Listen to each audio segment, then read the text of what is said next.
Already. So, for giving this chance, I would like to thank you, lot of thank you. Today's topic, what is the strategy of social science? What do you mean by social science? And before the preparation, we have to prepare some strategy in teaching for the best features. तो आज हम लोग जानेंगे what is social science. Social science हम लोग क्यों पढ़ते हैं, या हम लोग को कितना जरूरी है सोशल साइंस पढ़ना. बात करते हैं सामाजिक विज्ञान का. समाज के साथ विज्ञान जुड़ा है, यानी साइंस. समाज में हम लोग रहते हैं, हम लोग जितने भी प्राणी हैं, living thing, non living thing, ये सभी एक समाज है. हमारा ये पंखा, हमारा अगल बगल का एनवायरमेंट, ये बोर्ड, ये सभी एक सोसाइटी है. और हम लोग एक दूसरे से इंटरेक्ट करते हैं, चाहे वो निर्जीव हो या सजीव हो. तो विज्ञान इसे क्यों कहा गया? क्योंकि हम विज्ञान जानते हैं, विज्ञान एक ऐसा सब्जेक्ट है जिसके माध्यम से हम किसी चीज को निरीक्षण करके एक विशेष ज्ञान, प्रैक्टिकल नॉलेज प्राप्त करते हैं. तो उसी तरह से सोशल साइंस समाज में रहने वाले हर एक प्राणी अपने आप को कुछ चीजों को ऑब्जर्व करता है कि हमारा लाइफ किस लिए बना है, हम इस धरती पे किस लिए आए. और सभी जीव एक दूसरे के व्यवहार को इंटरकनेक्शन करते हैं और एक दूसरे को प्रभावित करते हैं और एक दूसरे से प्रभावित होते हैं. तो उन्हीं चीजों को हम आज समझेंगे कि सोशल साइंस. कल्पना कीजिए कि जिस समय आज के जो पाठ्यक्रम है, आज के पाठ्यक्रम के अनुसार प्राचीन समय में तो नहीं चलता होगा, क्योंकि उस समय प्रिंटिंग प्रेस का आविष्कार नहीं हुआ. आज जो मिनट में, घंटा में एक किताब छप के रेडी हो जाता है. लेकिन प्राचीन समय में जिसमें प्रिंटिंग प्रेस का इन्वेंशन नहीं हुआ था, उस समय लोग पालन लीफ पर, ताड़ पत्रों पर लिखते थे. तो कितना समय लगता होगा. तो ज्ञान को लोगों तक जाने में काफी समय लगता था. इससे क्या होता था, मनुष्य की जिंदगी जीना जानता था, खाना पीना एक रूटीन बना लेता था. लेकिन आज जो मॉडर्न कैरिकुलम का, पाठ्यक्रम का मॉडर्न व्यवस्था को देखें तो बहुत आगे निकल गए.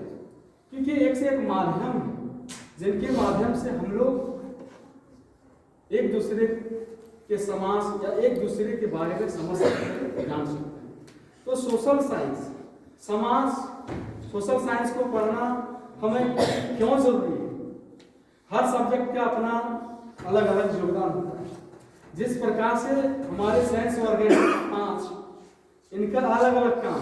नाक का काम है सुनना, कान का काम है सुनना. ये नहीं कि कान का काम नाक करेगा, नाक का काम कान. हर सब्जेक्ट अपने जगह जगह पर इम्पोर्टेंस रोल निभाता है. और हर सब्जेक्ट को पढ़ने के बाद हम लोग एक अच्छा इंसान बन सकते हैं. तो डिस्कस करेंगे what is social science. Social science is in its broadest sense the study of society and the manner in which people behave and influence the world around us. हम सोशल साइंस में इस चीज को पढ़ते हैं और social science को अध्ययन करने के बाद हम इस चीज को आकलन करते हैं कि हमारे चारों जितने भी लोग हैं या जो भी चीजें हैं हमें कैसे बिहेव करते हैं. और हम अपने आप को आकलन करते हैं, एवेल्युएट करते हैं कि हम किस जगह पे हैं, हमारे समाज किस जगह पे है, हमारे समाज का अभी प्रेजेंट सिचुएशन क्या है. इन सभी सारी चीजों को जो ज्ञान देता है वो हमें सोशल साइंस. यानी साइंस हमें अगर किसी चीज को परीक्षण या प्रैक्टिकल करने का नॉलेज देता है तो एसएसटी हमें सोशल साइंस व्यवहार देता है. हमें क्या देता है? व्यवहार देता है. और सभी व्यवहारों को हम सोशल साइंस के अंदर पढ़ते हैं. Social science tells us about the world beyond our immediate experience and can help explain how society works from the causes of unemployment or what helps economic growth to how and why people vote or what makes people happy. इस paragraph में, इस line में बहुत सारे बातें economics के बारे में भी चर्चा किया है। हमारा प्रेजेंट इकोनॉमिक्स, देश का इकोनॉमी क्या है, पॉलिटिकल सिचुएशन के बारे में बात किया है कि दिन प्रतिदिन बढ़ती प्रतिस्पर्धा हमारे समाज और हमारे देश में जो बेरोजगारी का समस्या है, और बेरोजगारी का समस्या है एक मेन कारक जनसंख्या जिस अनुपात में है उस अनुपात में हमें अवसर नहीं प्राप्त हो पाते हैं। तो इन सभी चीजों को हम लोग सोशल साइंस के माध्यम से रूबरू होकर के हम आकलन करते हैं कि हमारा देश का सिचुएशन क्या है, हमारे देश में कितने जनसंख्या के रेशियो के आधार पर कितने बेरोजगार हैं, इसका कारण कौन है। इतनी बड़ी जनसंख्या जो आज एक बढ़िया डिग्री लेकर के हम लोग एक रोजमर्रा का जिंदगी जी रहे हैं। जिस समय जब कोई नहीं पढ़ता था, हम लोग गांव घर के हिसाब से देखें तो हम लोग जनरेशन का पहला फर्स्ट पढ़े लिखे लोग हैं। इससे पहले जो है अभी फिलहाल जो जनरेशन है उनको बताने के लिए बहुत लोग उनके घर में ग्रेजुएट लोग हैं, लेकिन जब हम लोग फर्स्ट जनरेशन है तो हम लोग को बताने के लिए, इतना पारंगत करने के लिए, चीजों से वाकिफ करने के लिए उतना संसाधन या लोग नहीं थे। लेकिन आज इतनी टेक्नोलॉजी आ गया, पढ़ाई का एक से एक आयाम है, इनके बावजूद भी देश में बेरोजगारी हमें देखने को मिलता है। तो इसका क्या कारण है? इसका कारण क्या सरकार है, इसका कारण जनता है, या इसका क्या कारण है, या इसका कारण हम खुद हैं?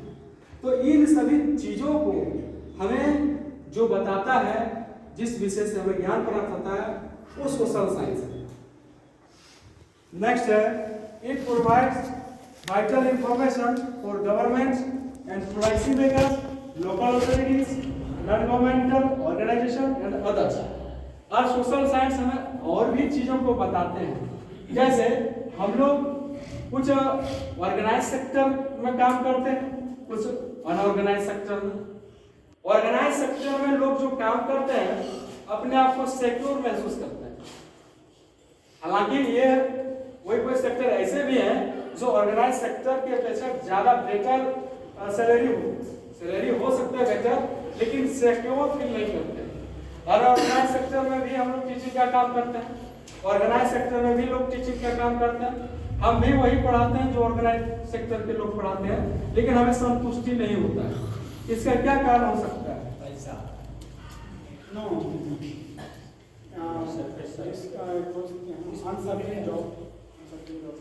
देखिए, कहा जाता है मनुष्य की आवश्यकता सीमित हो सकता है, बट इच्छाएं अनंत हैं। रॉबिन्स एक इकोनॉमिस्ट थे, अर्थशास्त्री, उन्होंने कहा कि economics is a logic of choice, यानी अर्थशास्त्र चयन का तर्कशास्त्र है।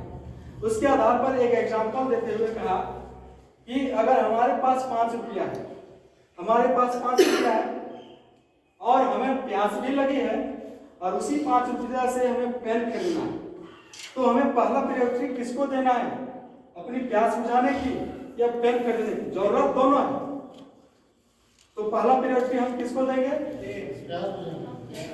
प्यास बुझाना। अगर जान बचेगा तो फिर पेन खरीदा जा सकता है। जान है तो जहान है, जान है तो जान है, जान बचेगा फिर से पेन खरीदा जा सकता है। तो पहला प्रायोरिटी दोनों मैनेज हो जाएगा। 1 रुपया में पानी पास ले लिया, 3 रुपया में लिखोगे, कोई रुपया बच जाएगा। ये अलग बात है, लेकिन जो है पहला प्रायोरिटी हम लोग पानी को देंगे, क्योंकि हम बचेंगे तो पेन खरीद लेंगे। लेबर मजदूरी करके भी अगर जिसको करने की इच्छा है तो लेबर मजदूरा करेगा, तब भी अपना जरूरत पूरा कर सकता है, लेकिन जान बचेगा तब ना। तो हम लोग प्राथमिकता देंगे किसको? पानी को। तो हमें इकोनॉमिक्स जो सोशल साइंस का एक भाग है, तो ये हमें क्या बताता है कि हमारे पास जो संसाधन है सीमित है, लेकिन उन्हीं संसाधनों को हम किस उपयुक्त जगह पर यूज करें, जिससे हमारा वर्तमान जो नीड है वो पूरा हो जाए और फ्यूचर के लिए भी कुछ चीजें सिक्योर हो जाए। तो ये रॉबिन हुड इस चीज को एक्सप्लेन की अपने शब्दों में। इसका मतलब जो है हम ऑर्गेनाइज सेक्टर में काम करें या अनऑर्गेनाइज सेक्टर में, एक बड़ा फैक्टर है सेटिस्फैक्शन, कि अगर आप 10,000 रुपया में भी सेटिस्फाइड हैं, अपने आप को संतुष्ट मानते हैं, तो वो आपके लिए बड़ा है। वही तब उस जगह पर जो काम कर रहे हैं वो मन से कीजिएगा। और जब आप ऑर्गेनाइज सेक्टर में भी काम करते हैं और 1 लाख भी सैलरी कमा रहे हैं और आपकी आवश्यकता पूर्ण नहीं हो रही है, I will stop you here. आप अभी अपने स्टेटमेंट को खुद कॉन्ट्राडिक्ट कर रहे हैं। Just now you told satisfaction, ठीक है? अनऑर्गेनाइज सेक्टर में कोई भी बंदा सेटिस्फाइड नहीं होता है if he is earning 1 lakh, है ना? आज मुझसे जब तक यहाँ डिवाइन पब्लिक स्कूल में अंग्रेजी जब तक सब सीख लेंगे, तो उसके बाद फिर I will also be uncertain about my job, कि अब सब सीख लिया, मेरी जरूरत है। अंडरस्टूड? मतलब similarly I am just giving an example. जब तक आप आउटपुट देंगे सर, तब तक जब तक आपकी जरूरत है वो आपको देंगे, उसके बाद आपको लात मार के भगा देंगे। लेकिन अनऑर्गेनाइज सेक्टर में, ऑर्गेनाइज सेक्टर में जहां तक बात होती है, you see any of the government officials what they do, जाते हैं अभी मेरा पासबुक प्रिंटिंग जो है वो बंद है machine, so I will not print. This is true sir, SBI चले जाइए, बैंक ऑफ इंडिया चले, अब आई कांट करके आप देख लीजिए तो एक्सिस में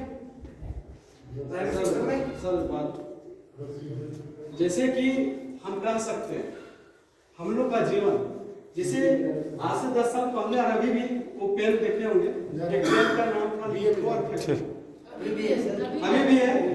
हम लोग लिखे, हम लोग उसमें स्याही नहीं डलवा सकते और फेंक दिए, तो हम लोग का भी जीवन लिखो और फेंको की तरह है अनऑर्गेनाइज सेक्टर में काम करने वाले लोगों का। हम लोग का जीवन, हम यहाँ अपना शारीरिक बल और मानसिक बल जब तक लगाते हैं तब हम अच्छा हैं। अगर शारीरिक बल और मानसिकता अगर नहीं लगा पा रहे हैं तो हम अच्छा नहीं है। इनफैक्ट अगर हम लोग ना गवर्नमेंट ऑफिशियल जितने भी है ना, जो भी बंदे ऑर्गेनाइज सेक्टर में काम कर रहे हैं, उनके ब्रेन को आज भी अगर ले जाकर बाजार में बेचेंगे ना तो बहुत पैसा मिलेगा, because they are unused brains actually, they are unused brains, it is true. Actually जो है हम लोग ऑर्गेनाइज सेक्टर में या अनऑर्गेनाइज सेक्टर में, जो ऑर्गेनाइज सेक्टर में वर्क करते हैं वो क्या वजह से जो अनसिक्योर फील करते हैं, यही बात है। और बात रहा संतुष्टि का, तो मनुष्य एक ऐसा जीव है, ऐसा प्राणी है जो करोड़ों भी कमाएगा ना तभी संतुष्टि नहीं हो सकती। बोलने वाला भी 2 लाख रुपए लेता है।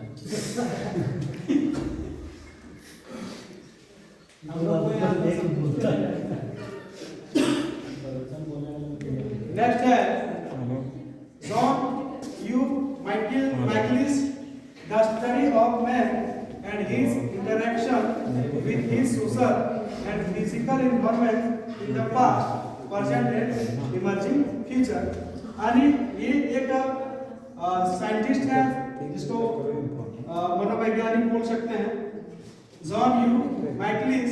इन्होंने कहा the study of man and his interaction, यानी मानव का अध्ययन एवं उनका अंतर प्रक्रिया, इंटरैक्शन विद हिज सोशल, अपने समाज के साथ जो उसका इंटरेक्शन होता है उसने अध्ययन किया, and physical environments in the past, present and emerging future. मानव के व्यवहार को अध्ययन करने के बाद जो हमारे आसपास जो फिजिकल इन्वायरमेंट है, जो हम देख सकते हैं, उस चीजों को कंपेयर किया, इमर्ज किया पास्ट से। इमर्ज करने के बाद आकलन किया, जैसे हम लोग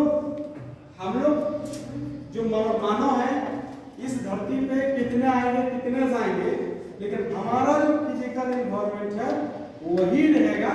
लेकिन हाँ, परिवर्तन होता है, परिवर्तन जगह भी होता है, लेकिन हम उस चीज को देख नहीं सकते हैं। लेकिन हम यह कह सकते हैं कि जिस प्रकार से इन्वायरमेंट से हम लोग इंटरेक्ट होते हैं, यह मानव अपना क्रिया प्रतिक्रिया करता है, रिएक्ट करता है, ये सभी चीजें समाज है, ये सभी चीजें सामाजिक के अंदर अंतर्गत आता है। NCERT Social Studies is concerned with people and their interaction with social and physical environment। NCERT के अनुसार सोशल साइंस में किसी का अध्ययन करते हैं यानी social study is concern with people यानी सोशल साइंस यानी जो सामाजिक विज्ञान है मानव के साथ कंसर्न करते हैं, लोगों के साथ कंसर्न करते हैं और इंटरैक्ट करते हैं विद सोशल एंड सामाजिक या भौतिक उनके पर्यावरण से यानी कि सामाजिक विज्ञान में हम लोग जैसे कोई कहता है कि ये वो ऐसा आदमी है जो किसी का व्यवहार उसको देख करके अनुमान कर सकता है, क्योंकि वो साइकोलॉजिस्ट वो बचपन से ही वो व्यवहार का अध्ययन करते गया, हर एक बात को तर्क करते गया, आर्गुमेंट करते गया, तो उसे एवेलुएट करने के बाद पता चला कि मनुष्य के ये बातों से ये उसके रिएक्ट होते हैं, तो इस प्रकार से वो व्यवहार को अध्ययन करता है। तो ये सभी हम लोग सामाजिक विज्ञान के अंदर समझते हैं। E.B. Wellesley states the term social studies is used to designate a school subject which deals with human relationship। E.B. Wellesley कहते हैं कि सोशल साइंस जो हम लोग एक स्कूल में एक पाठ्यक्रम के रूप में पढ़ते हैं, जैसे एक साइंस सब्जेक्ट है, मैथ सब्जेक्ट है, उसी तरह से हम सोशल साइंस को पढ़ते हैं। तो वो उसमें हम क्या चीज करते हैं, समाज और मानव का रिलेशनशिप, समाज और मानव का रिलेशनशिप किनके अनुसार, E.B. वेल्सली के अनुसार।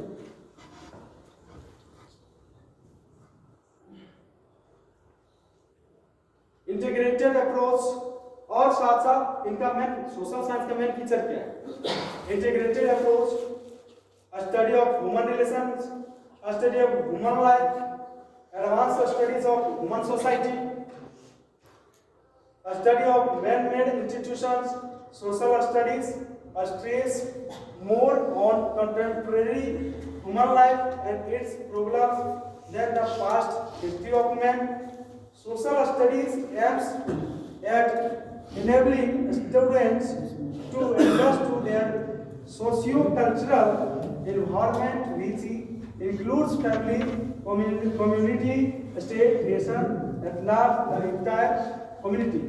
मतलब सोशल साइंस की विशेषता, सोशल साइंस के जितने भी ब्रांच हैं, सोशल साइंस के जितने भी फैकल्टी हैं, उन सभी से, चाहे तो हम इतिहास पढ़ें या हम नागरिक शास्त्र पढ़ें या हम अर्थशास्त्र को पढ़ें, अगर हम इतिहास को पढ़ते हैं तो हम क्या करते हैं, अपने प्रेजेंट को हम पास्ट से कंपेयर करते हैं, हम लोग अतीत के बारे में समझते हैं, और अगर नागरिक शास्त्र पढ़ते हैं तो हम लोग अपने जीवन काल में मनुष्य कैसे इंटरेक्ट करता है, कभी कभी ये भी देखते हैं कि जो अभी वर्तमान जो स्थिति है हमारे देश और हमारे देश के नेताओं की, चुनाव से पहले उन लोगों का एक पॉलिसी होता है कि लोगों का दिन शब्दों के माध्यम से जीतना, शब्द ऐसे ऐसे बोलेंगे जिनसे लोग मोटिव होकर के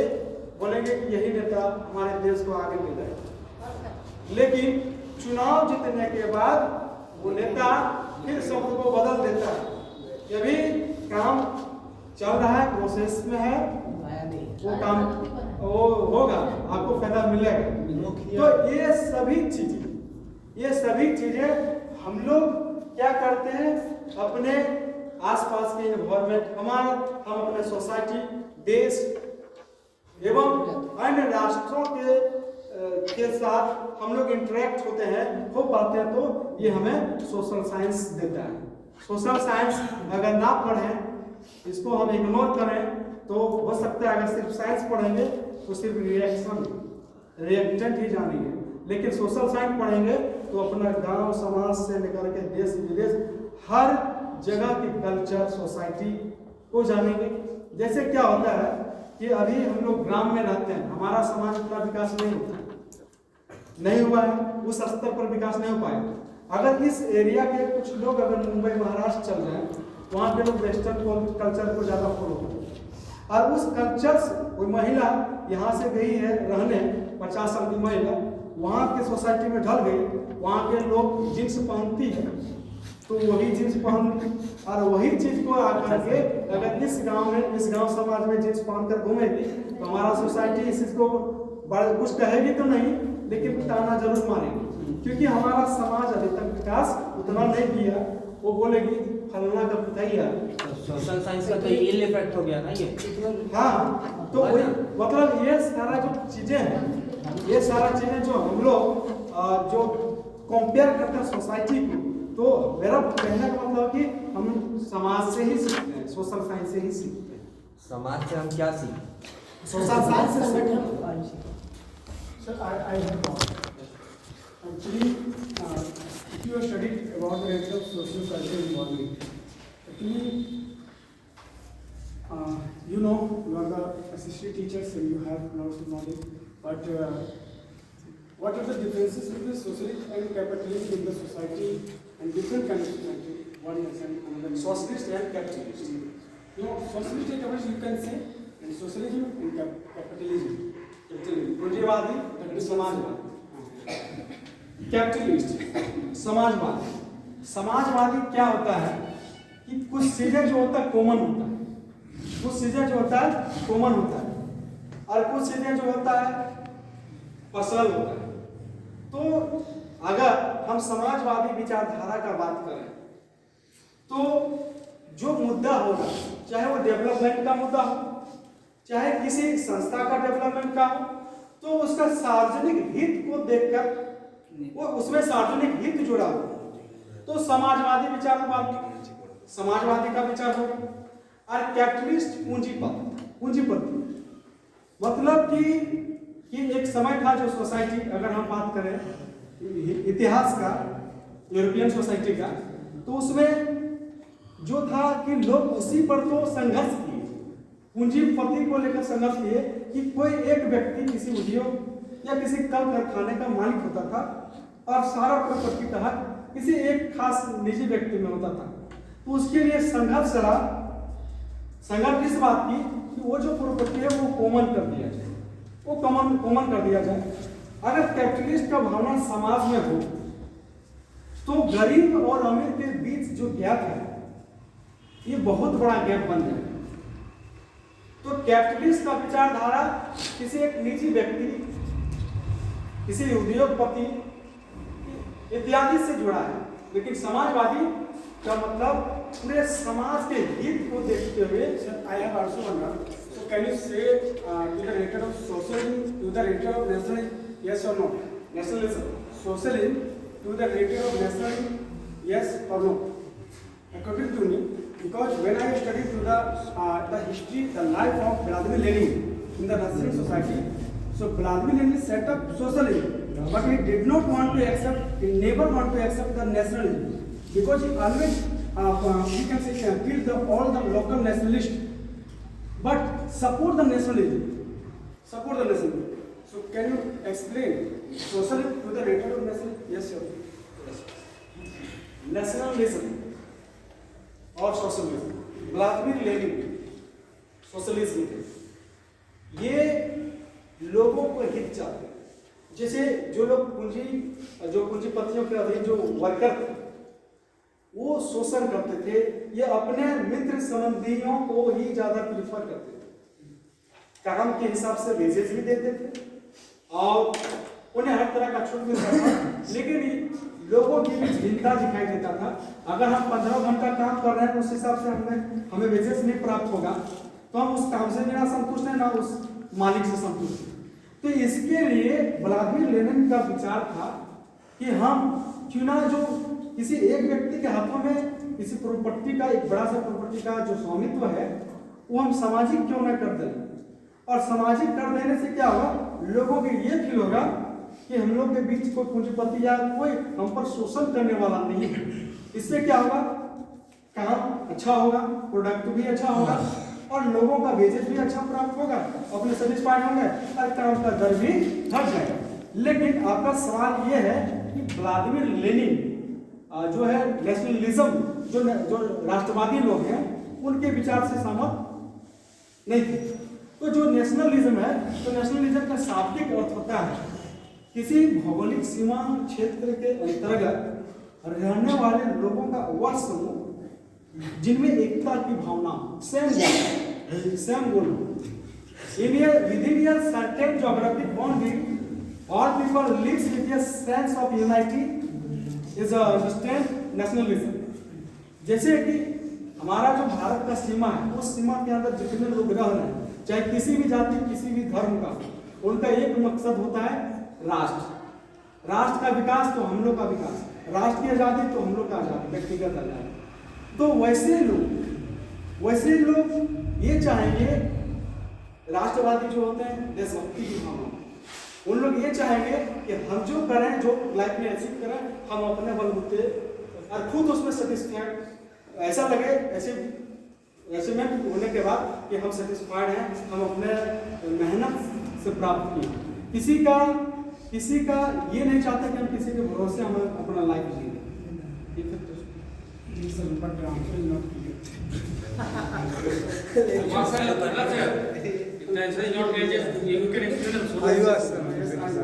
Actually, sir, Vladimir Lenin, my question is, Vladimir Lenin wants socialism, but did not want nationalism. What are the differences? Actually, that was the reason. Actually, when I explained, Vladimir Lenin always killed local nationalists. Local nationalists were killed by Vladimir Lenin. But when all the people were questioning to Vladimir Lenin, why are you killing local nationalists? Then why are you killing local nationalists? Then Vladimir Lenin always give answer. Actually, the local nationalists always defending the socialism. That's why I killed. I didn't explain that. You asked me particular topics not related to today's. Listen to me, sir. It is related, actually related. Because if you study socio-cultures, everybody and every teacher must know what's the differences between socialism and nationalism. Because these are the differences, sir. When you will depth study about this, then you can evaluate yourself. What is the main reason? Listen to me. Some radicals, liberals also want to set up the nationalism. Listen to me. Also want to set up the nationalism, but they did not want to set up the socialism. But Vladimir Lenin wants to set up the socialism, but they did not want to set up nationalism because the reason socialism to the create of all the people as equalization culture, as equalization right, and we can say that as common people, landlords, we can say that abolish the privilege by birth, abolish the serfdom, abolish the feudal system. Okay, but nationalist, that means we can set up the exact government and abolish the monarchy system. That's it.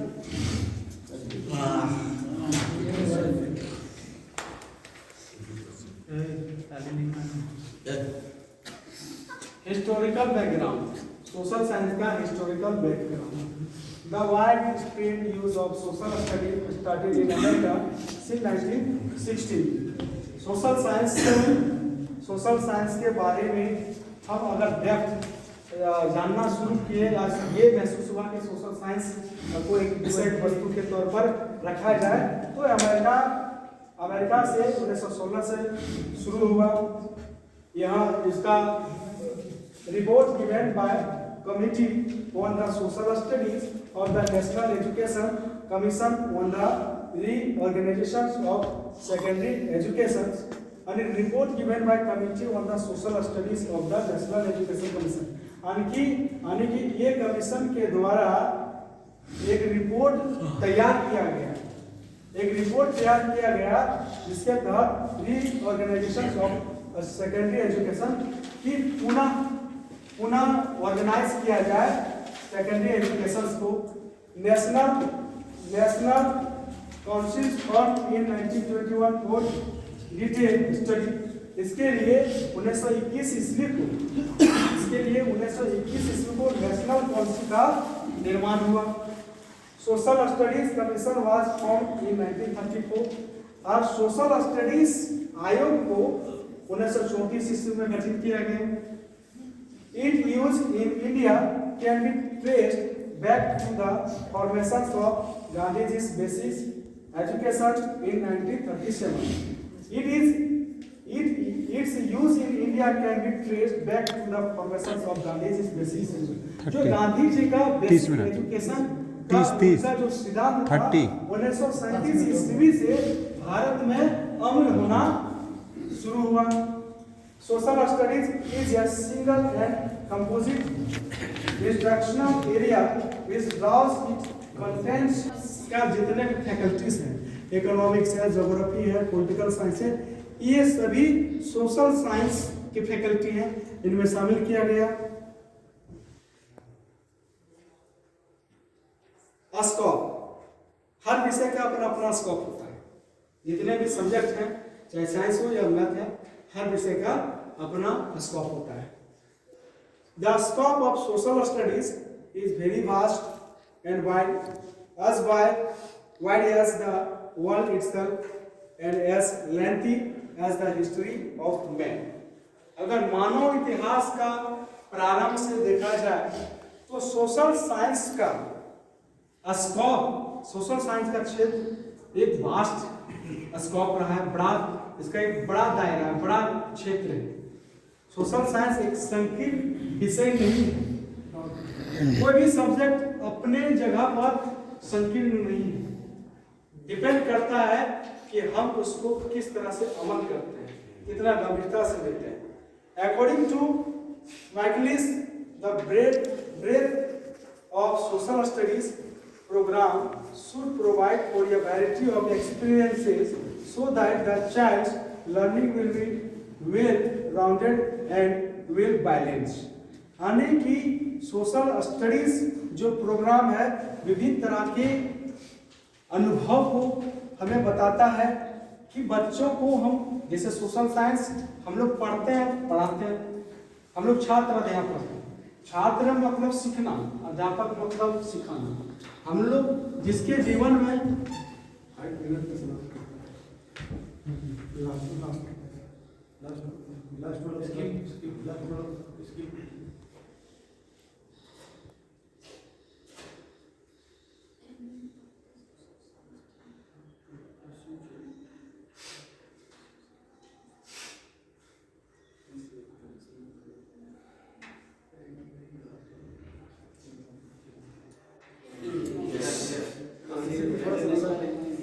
मतलब कि अनुशासन के साथ हम लोग कैसे relate करते हैं।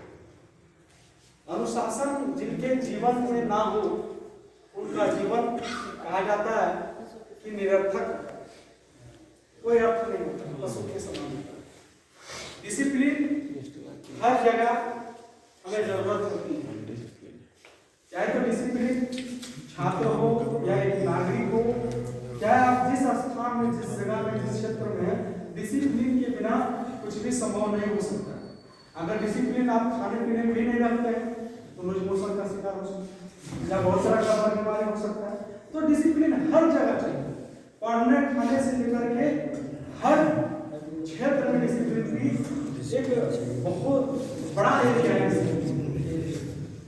The disciplines that have the social science, namely history, geography, political science, and economics, and Mythologists that often justify the preservation of boundaries. हम लोग सोशल साइंस में हिस्ट्री पढ़ते हैं, ज्योग्राफी पढ़ते हैं, सिविक्स पढ़ते हैं, इकोनॉमिक्स पढ़ते हैं, लेकिन हम खुद को जस्टिफाइड करते हैं, पढ़ने के बाद खुद से जज करते हैं, अनुमान करते हैं कि किसमें क्या अंतर है। Thank you for Thank you so much. Very good.